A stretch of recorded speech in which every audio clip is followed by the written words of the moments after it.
প্রিয়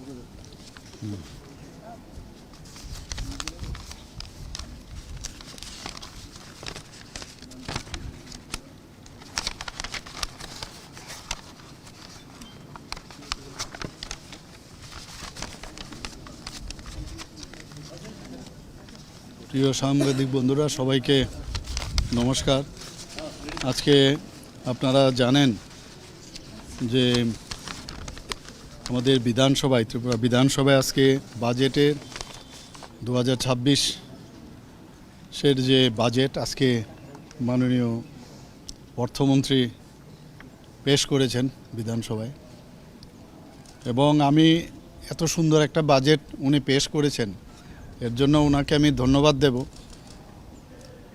এবং এখানে দেখা গেছে এবারের বাজেটে যে 2025-26 অর্থবৎসরের যে বাজেট ছিল, আপনারা সবাই জানেন অলরেডি 32,423.44 কোটি টাকা,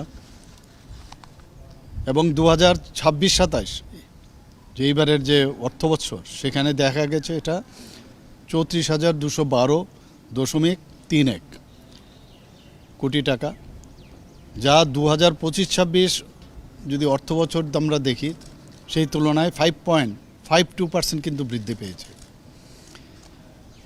আমরা অর্থনীতিকে আরও বেশি যাতে চাঙ্গা করতে পারি তার জন্য ইনফ্রাস্ট্রাকচার মানে মূলধন ব্যয়ের উপর আরও আমরা জোর দিয়েছি। এবার বাজেটে দেখা গেছে 2025-26 অর্থবৎসরের বাজেটে ব্যয় 7,903.26 কোটি টাকা সেটা অনুমান করা হয়েছিল, এবং 2026-27 অর্থবর্ষে এটি 8,945.92 কোটি টাকা অনুমান করা হয়েছে, যা 2025-26 অর্থবছরের বাজেটের তুলনায় প্রায় 13.19% বৃদ্ধি পেয়েছে। আজকে আপনারা দেখেছেন যে সাপ্লিমেন্টারি গ্রান্ট, যেটা আরই আমরা বলি, সেটা 2025-26 অর্থবৎসরের জন্য আরও এখানে 4,676.81 কোটি টাকা প্লেস করা হয়েছে, এবং 2026-27 অর্থবর্ষে রাজ্য সরকার টিটিএডিসিকে মোট 918.82 কোটি টাকা দেবে, যা 2025-26 অর্থবৎসরের বিইতে 860.28 কোটি টাকা ছিল, এবং এটা যে ছিল সেটা কিন্তু এটি আরআইডিএফ এবং সাস্কির যে অধীনে মূলধনী অবকাঠামোর যেটা দেওয়া হয় তার থেকে সেই প্রদত্ত যে বরাদ্দ তার থেকে বাইরে। এতে দেখা গেছে যে টিটিএডিসিকে প্রায় 6.34% আমরা কিন্তু বেশি দিয়েছি। এখানে 2025-26 অর্থবর্ষে 7,148.85 কোটি টাকা বরাদ্দ করা হয়েছিল টিটিএডিসিকে। 2026-27 অর্থবৎসরের বাজেটে টিটিএডিসির যে বরাদ্দ সহ টিএসপি, যেটাকে আমরা সাবপ্ল্যান বলি, ট্রাইবাল ট্রাস্ট প্ল্যান, সেখানে মোট বিধান রাখা হয়েছিল 7,542.6 কোটি টাকা। তাতে করে দেখা যায় 5.50% বৃদ্ধি পেয়েছে। টিএসপির আওতাধীন তহবিলের বেশিরভাগ অংশ দেখা যায় টিটিএডিসির এলাকায় ব্যবহার করা হয়। এবারের বাজেটের সবচেয়ে বড় ইম্পর্টেন্ট যেটা, সেটা হচ্ছে নতুন কর কিন্তু আরোপ করা হয়নি। এবং যদি আমরা জানি health is very important for us, তো হেলথ ডিপার্টমেন্টে স্বাস্থ্য খাতে প্রায় 2,441.50 কোটি টাকা বরাদ্দ করা হয়েছে, যা 2025-26 অর্থবৎসরের তুলনায় 25.29% বেশি। গ্রামীণ উন্নয়নে যদি আমরা দেখি সেখানে 9,094.57 কোটি টাকা বরাদ্দ করা হয়েছে, যা 2025-26 অর্থবৎসরের তুলনায় 117.50% বেশি। যদি আমরা এগ্রিকালচার বা সংশ্লিষ্ট খাতে আমরা দেখি সেখানে 1,985.61 কোটি টাকা বরাদ্দ করা হয়েছে, যা 2025-26 সালের তুলনায় 5.31% বেশি। Education is also very important for us, so সেখানে শিক্ষা খাতে 6,439.56 কোটি টাকা বরাদ্দ করা হয়েছে, যা 2025-26 সালের তুলনায় 4.43% বেশি। ধলাই জেলা হাসপাতালে একটা critical care block, Teliamura, Khowai ও বিশ্রামগঞ্জে ট্রমা কেয়ার সেন্টার, জেলা ও মহকুমা হাসপাতালে maternal and child health wing MCH যেটা, এরকম অনেক জায়গায় সেখানে এবার দেখা গেছে সেই ধরনের এবারের বাজেটে সেখানে উন্নতি করার লক্ষ্যে সেখানে রাখা হয়েছে। গোমতী জেলার কালাজুরিতে একটা নতুন PSC স্থাপন করা হবে এবং 20টি PSC এবং 9টি CSC যে স্বাস্থ্য পরিষেবা সেখানে উন্নয়ন করা হবে। রানীর বাজার ও পেচারতল PSCতে কমিউনিটি হেলথ সেন্টারে উন্নতি করার এবার বাজেটে রাখা হয়েছে। AGMC এবং GBP হাসপাতালে একটি comprehensive day care, hemophilia and thalassemia management centre এবং 59টি জেলা হাসপাতালে ক্যান্সার ডায়াগনস্টিক ও ম্যানেজমেন্ট সেন্টার স্থাপন করা হবে।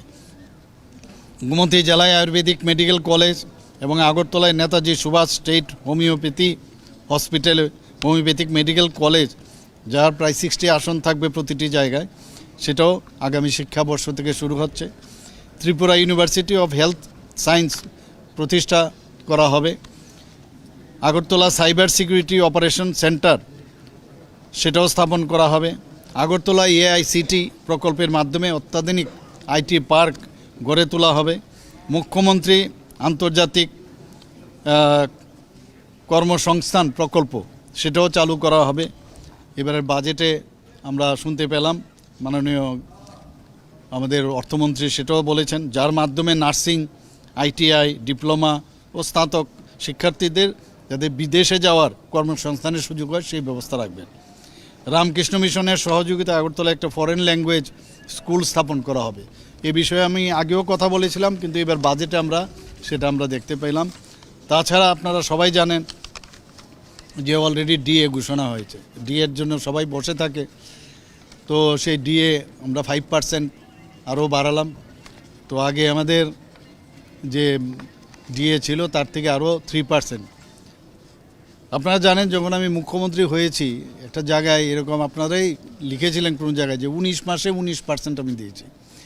তো এবার ধীরে ধীরে কিন্তু আমরা 36%-এর সাথে যদি আমরা এবার 5% যোগ করি তাহলে বুঝতেই পারছেন যে আমাদের DA এবং যে পেনশনারদের জন্য যে DAR দেওয়া হয় সব মিলিয়ে একটা ভালো একটা অ্যামাউন্ট কিন্তু আমরা দিচ্ছি। তো আজকের এই বাজেটে আমি মাননীয় আমাদের মিনিস্টার আছেন প্রণজিৎ সিংহ রায়, ফিনান্স মিনিস্টার, ওনাকে আমি অনেক অনেক ধন্যবাদ দিতে চাই। ধন্যবাদ।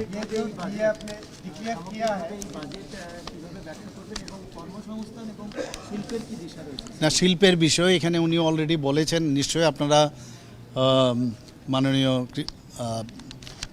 আমাদের ফিনান্স মিনিস্টার অলরেডি আপনাদের বলেছেন এবং বিস্তরভাবে আলোচনা রেখেছেন। এখানে আমরা তো শিল্পের জন্য আমরা চাইছি, এখানে শিল্প আসছে এখানে, এবং শিল্পের জন্য বাইরের থেকে প্রচুর মানুষ কিন্তু এখানে আসছে। এবং আমাদের যে রাবার, আমাদের যে আগর, আমাদের ব্যাম্বো এবং এখানের যে রিসোর্সগুলো আছে সেইগুলো সামনে রেখে আমরা মানুষকে বিভিন্ন আমাদের যে পলিসি আমরা রেখেছি, বিভিন্ন ইনসেনটিভস আমরা দিচ্ছি, যে কারণে প্রচুর মানুষ বাইরের থেকে কিন্তু এই শিল্প করার জন্য এখানে আসছে।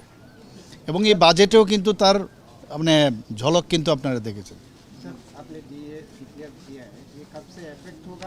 तो बोल दिया मैंने 1 अप्रैल से होगा ना, 1 अप्रैल से ये इफेक्ट होगा। ज़्यादा पैसा और देना तो बोल दिया मैंने, कितना 5% तो दे दिया मैंने ऑलरेडी। टोटल अब तो जानते हो, मैंने ऑलरेडी बोल चुका हूँ मैं इसमें कितना हम लोग दे रहे हैं। तो टोटल 1 अप्रैल 2026 থেকে এটা ये स्टार्ट होगा ये, और इससे 1,02,563 रेगुलर जो हमारा कर्मचारी है इनको फ़ायदा होगा। और पेंशनर जो है 81,019 पेंशनर्स को फ़ायदा होगा, और फैमिली पेंशनर्स इन लोगों को फ़ायदा होगा। इसके बाद इनको अगर छोड़ोगे फिर जो ऑलरेडी अनियमित तो कर्मचारी है और इनको भी ये फ़ायदा होगा, और इससे व्यय होगा टोटल 500 करोड़। স্যার, প্রথমবারের মতো অরেঞ্জ ইকোনমিকে প্রমোট করার জন্য এই বাজেটে উল্লেখ রয়েছে, সেই অরেঞ্জ ইকোনমি নিয়ে যদি একটু বলেন। না, অরেঞ্জ ইকোনমি তো অলরেডি আমাদের অনেক দিনের একটা বিরাট একটা আমাদের ইচ্ছে ছিল যে অরেঞ্জ এখানে আপনারা সবাই জানেন, এটা নিয়ে আমাদের অনেক চিন্তা ভাবনা আছে। তো এই বিষয়ে আমার মনে হয় যে এগ্রিকালচার মিনিস্টার অনেক চিন্তা ভাবনা করছেন। আমার মনে হয় এই বিষয়টা উনি আরও বেশি করে বলতে পারবেন।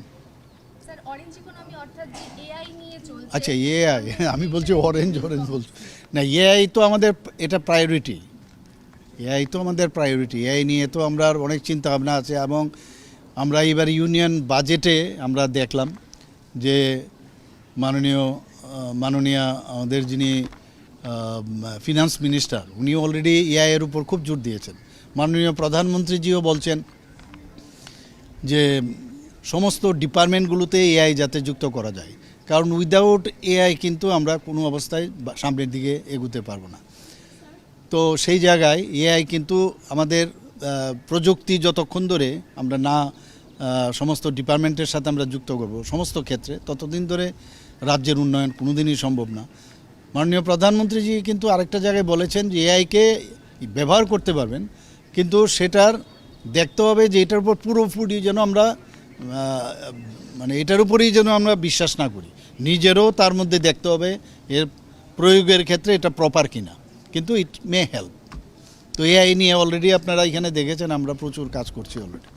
সরকার বরাবরই পর্যটন শিল্পকে উন্নত করার ক্ষেত্রে একটা বিশেষ আমাদের মধ্যে যেটা দেখেছি যে বর্তমান যে বাজেট আছে পেশ হচ্ছে, আগামী অর্থবর্ষে রাজ্যের পর্যটন শিল্পকে আরও বেশি উন্নত করার ক্ষেত্রে এবং পর্যটকদেরকে আকর্ষিত করার ক্ষেত্রে কি না, পর্যটন শিল্প তো আমাদের একটু আমি বলছি আমাদের, কারণ বাইরের থেকে মানুষ ত্রিপুরাকে এবং মাননীয় প্রধানমন্ত্রীজিও বারবার বলছেন যে নর্থ ইস্টে কিন্তু পর্যটনকে সামনে রেখে আমাদের যে জিডিপি বা জিএসডিপি এটা কিন্তু অনেকটা বাড়বে এবং ফুটফলও কিন্তু এখানে বাড়ছে। আমাদের এখানে যেমন আপনার ইকো ট্যুরিজম আছে এখানে, আমাদের এখানে রিলিজিয়াস ট্যুরিজম আছে, আমাদের এখানে বিভিন্ন যেসব রাজাদের আমলের যে বিশিষ্ট যেসব জিনিসগুলো আছে এখানে, সেইগুলোকে দেখার জন্য মানুষ আসে বাইরের থেকে। আপনারা ঊনকোটি দেখেছেন, তো ঊনকোটিকে রেখে কিন্তু ওয়ার্ল্ড হেরিটেজে রেজিস্ট্রি করা আছে। তো এই ধরনের যে স্কাল্পচার যে বিষয় ত্রিপুরাতে কিন্তু অনেক জায়গায় এগুলো কিন্তু বিদ্যমান, বহু বছর ধরে এখানে আছে। তো এগুলো নিয়ে আমরা কিন্তু বাজেটের মধ্যে অলরেডি উল্লেখ করা আছে যে বাজেটে যাতে বিভিন্ন জায়গায় যারা বাইরের থেকে আসবে তারা এসে যেন মানে তাদের প্রপার তারা থাকার ব্যবস্থা এবং খাওয়ার ব্যবস্থা এভরিথিং যেন অন্যান্য প্রদেশের যে মেইন ল্যান্ডের সাথে কম্পারেটিভলি বেটার হয় বা ওদের মতো এক পার হয়, সেই ব্যবস্থা কিন্তু এবার বাজেটে রাখা হয়েছে এবং ফুটফলও কিন্তু অনেক বেশি বেড়েছে এবার।